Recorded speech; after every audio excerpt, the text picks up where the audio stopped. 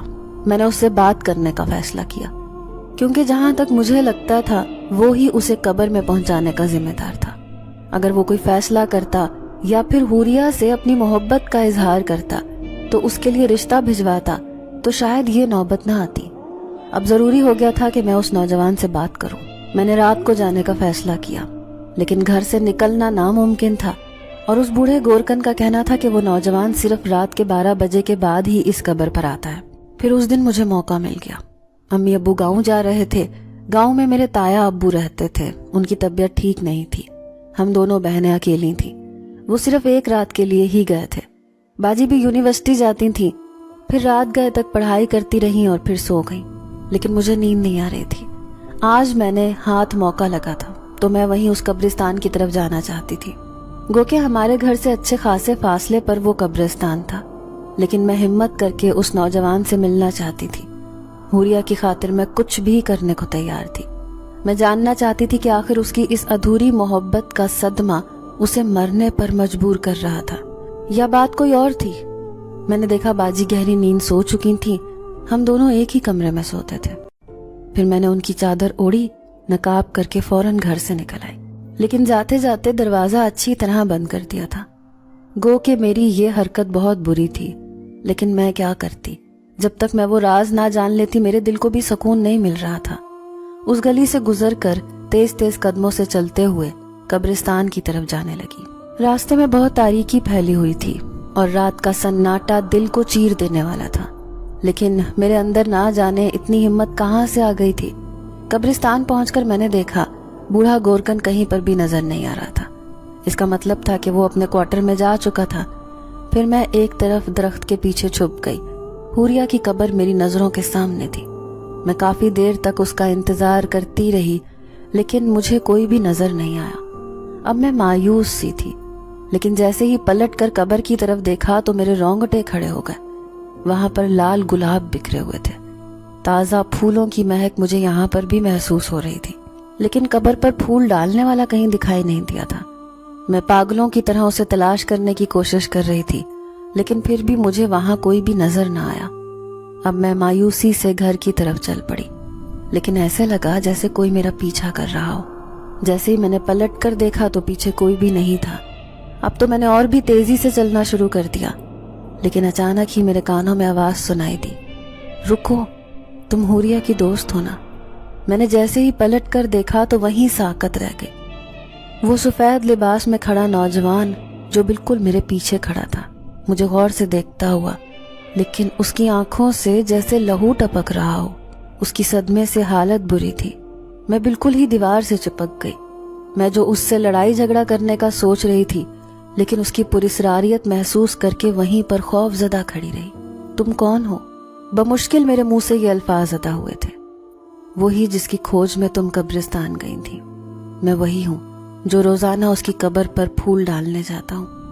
میں نے جھٹکے سے سر اٹھایا، پھر غصے سے کہنے لگی، تمہاری ہی وجہ سے وہ اس قبر میں گئی ہے۔ تم نے اس کے ساتھ بے وفائی کی تھی، آخر تم نے اسے کیوں مار ڈالا؟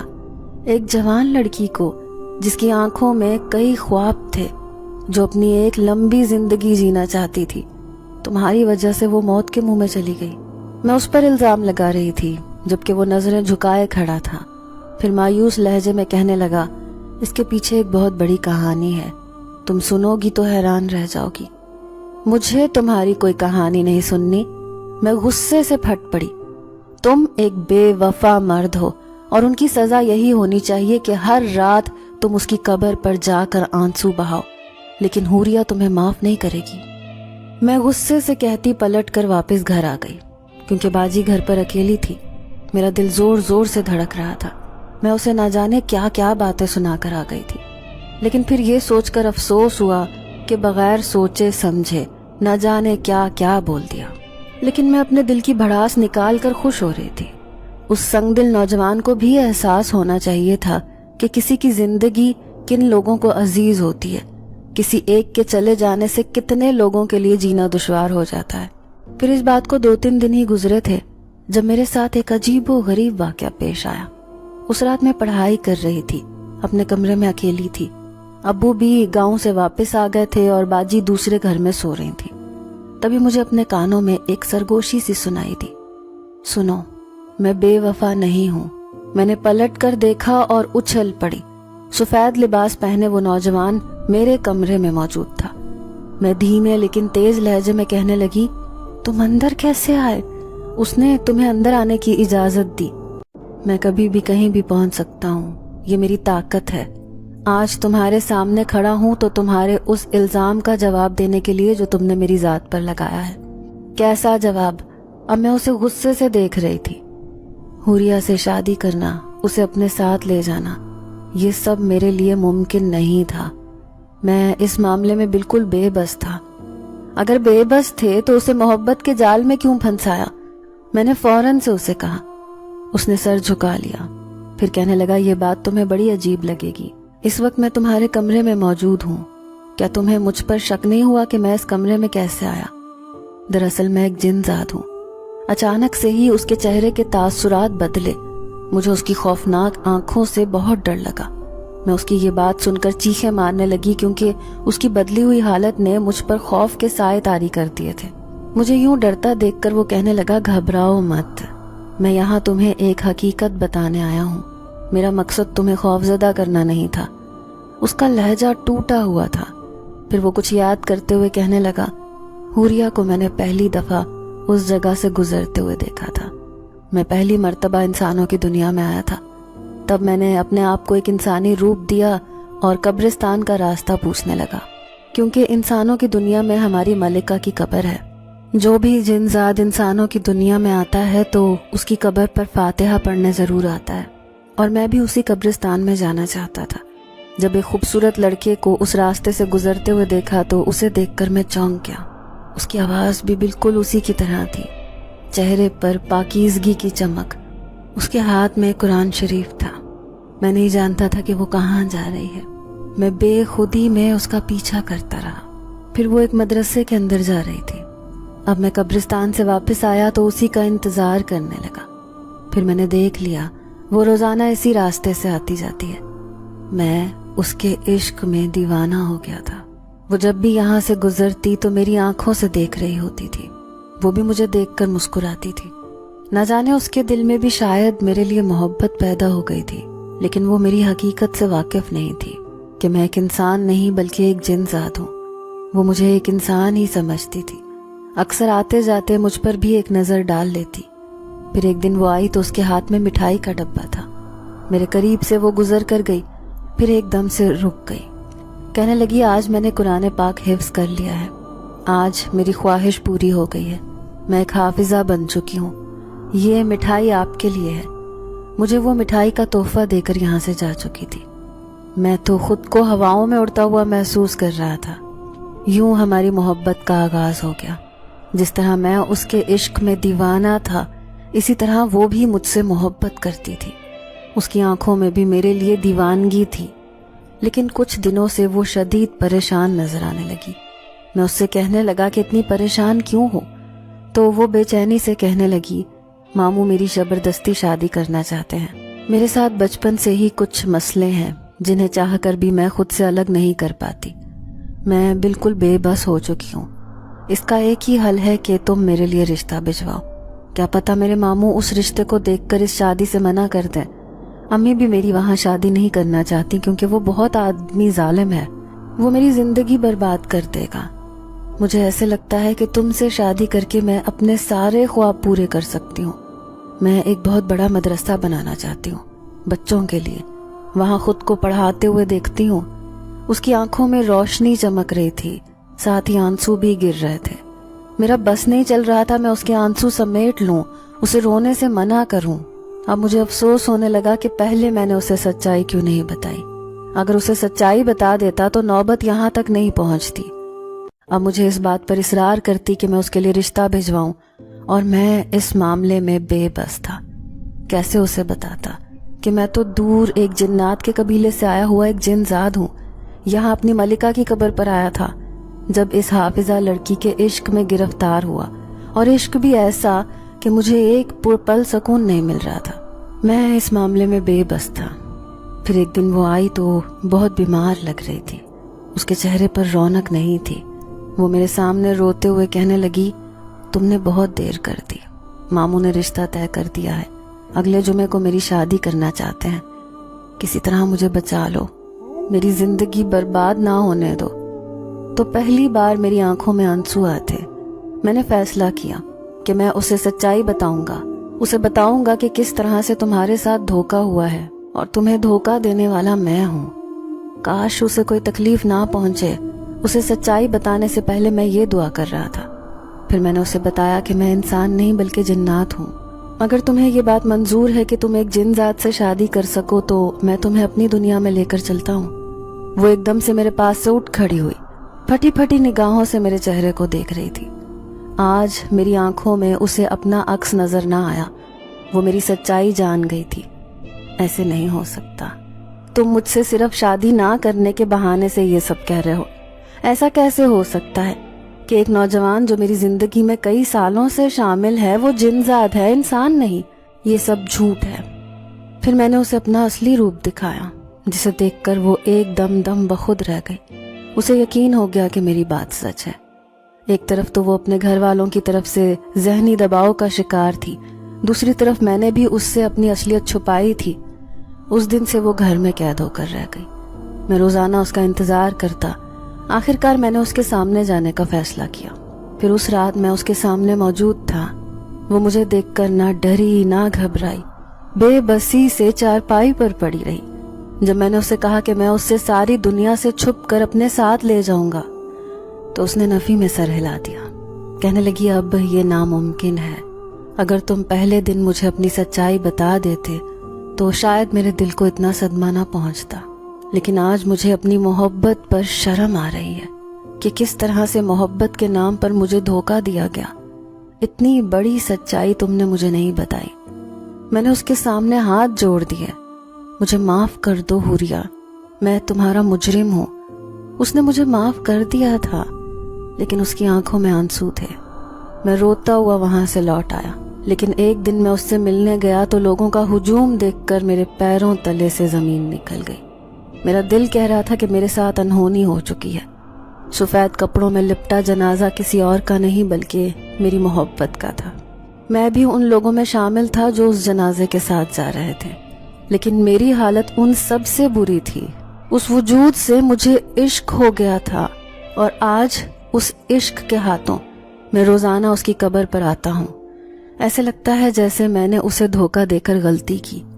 کیا واقعی میں سزا کا مستحق ہوں؟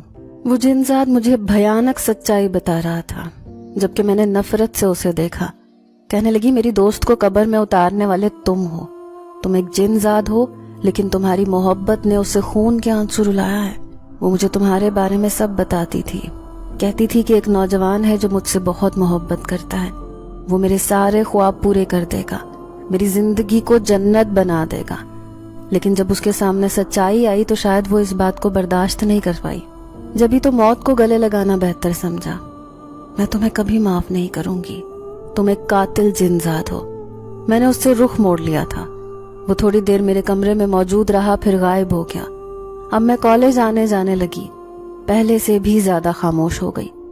دوسری طرف باجی کی شادی کی تیاریاں ہو رہی تھیں۔ کبھی کبھار میں خالہ کی طرف بھی چلی جاتی، لیکن ایک دن امی نے بڑی عجیب بات بتائی۔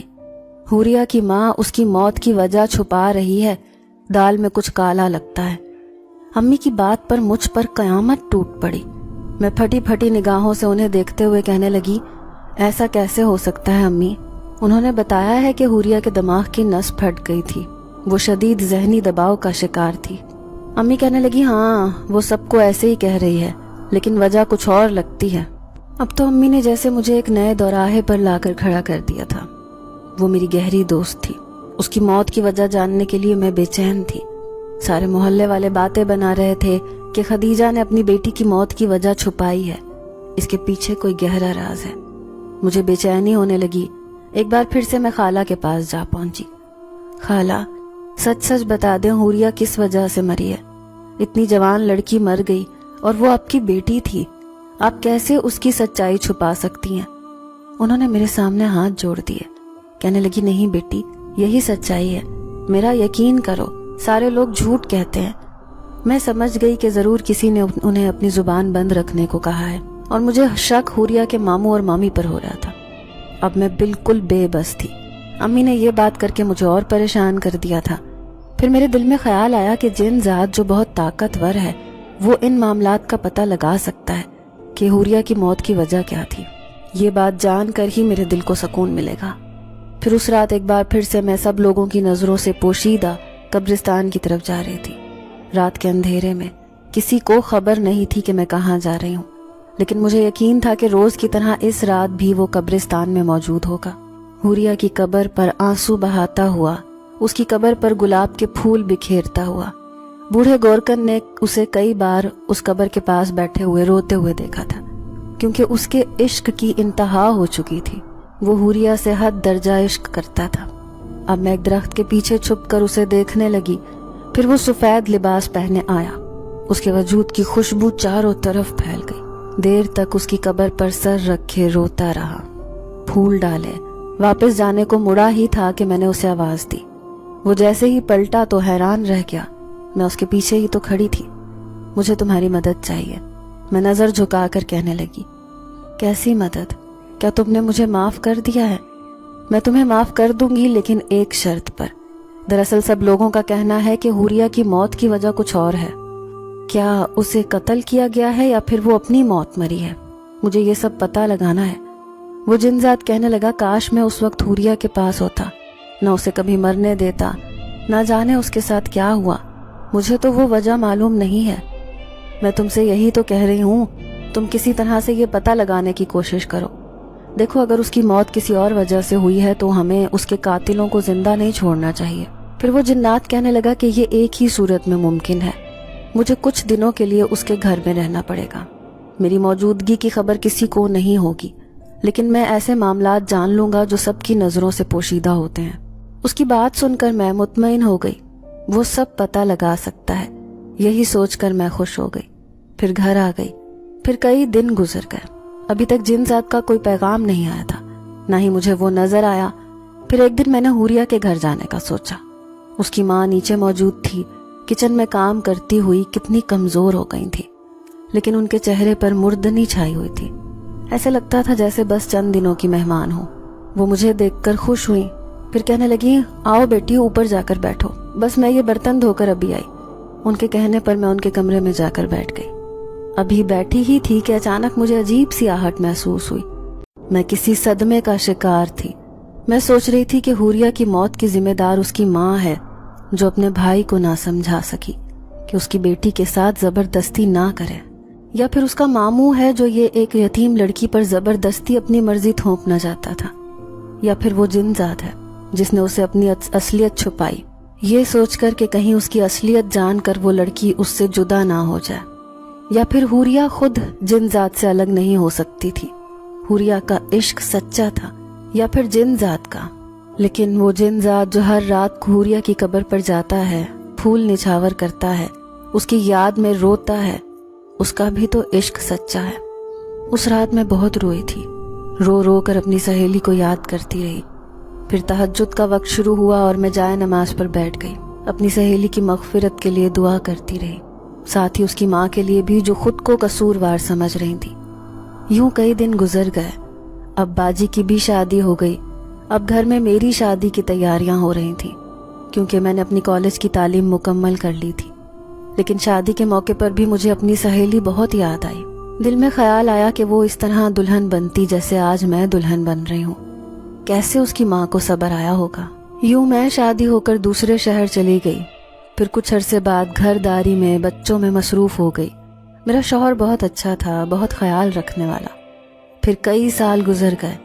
میں ایک دن جب امی سے ملنے آئی تو امی کہنے لگی، یہاں ایک مدرسہ تعمیر ہو رہا ہے، ایک مولوی صاحب ہیں جو اس مدرسے کو بنوا رہے ہیں، اس نے حوریہ کے نام پر وہ مدرسہ رکھا ہے۔ حوریہ کی ماں بہت خوش ہے۔ سب لوگ حیران ہیں کہ وہ مولوی ہے کون جو اتنا بڑا مدرسہ یہاں بنوا رہا ہے، وہ بھی حوریہ کے لیے۔ وہ ضرور بہت کوئی نیک انسان ہوگا۔ میں بھی اس مولوی کو دیکھنا چاہتی تھی کہ وہ کہاں پر ہے، کون ہے، اور حوریہ سے اس کا کیا رشتہ تھا۔ لیکن جیسے ہی میں اس مدرسے کے سامنے گئی تو مجھے اپنی آنکھوں پر یقین نہ آیا۔ سفید لباس پہنے، چہرے پر داڑھی لیے وہ ایک مولانا کے روپ میں وہی جن ذات تھا۔ سامنے کھڑا سنجیدہ نظروں سے اس مدرسے کو دیکھ رہا تھا جو حوریہ کی نشانی تھی۔ وہ مجھے بھی پہچان گیا تھا۔ پھر مجھے خوشی ہوئی کہ اس نے اپنی محبت کو مرنے کے بعد بھی اسے زندہ کر دیا۔ گو کہ حوریہ آج اس کی زندگی میں موجود نہیں تھی، لیکن آج اس کی نشانی یہاں بن کر ہمیشہ کے لیے یادگار ٹھہری تھی۔ حوریہ کی ماں چند سال زندہ رہی اور پھر یہ دنیا چھوڑ کر چلی گئی، لیکن وہ مدرسہ آج بھی قائم ہے۔ لوگ اس حافظ قرآن لڑکی کا ذکر کرتے ہیں اور کہتے ہیں کہ اس مدرسے میں پڑھنے والی لڑکی جو ایک مدرسہ بنانا چاہتی تھی، اس کی خواہش مرنے کے بعد پوری ہوئی۔ اور یہ خواہش پوری کرنے والا کون تھا، یہ بات میرے علاوہ کوئی بھی نہیں جانتا تھا۔ اس کے ماموں ممانی آج بھی تکلیفوں میں ہیں، اذیتوں میں ہیں، کیونکہ دوسروں کو تکلیف دینے والے لوگ ساری زندگی خوش نہیں رہتے۔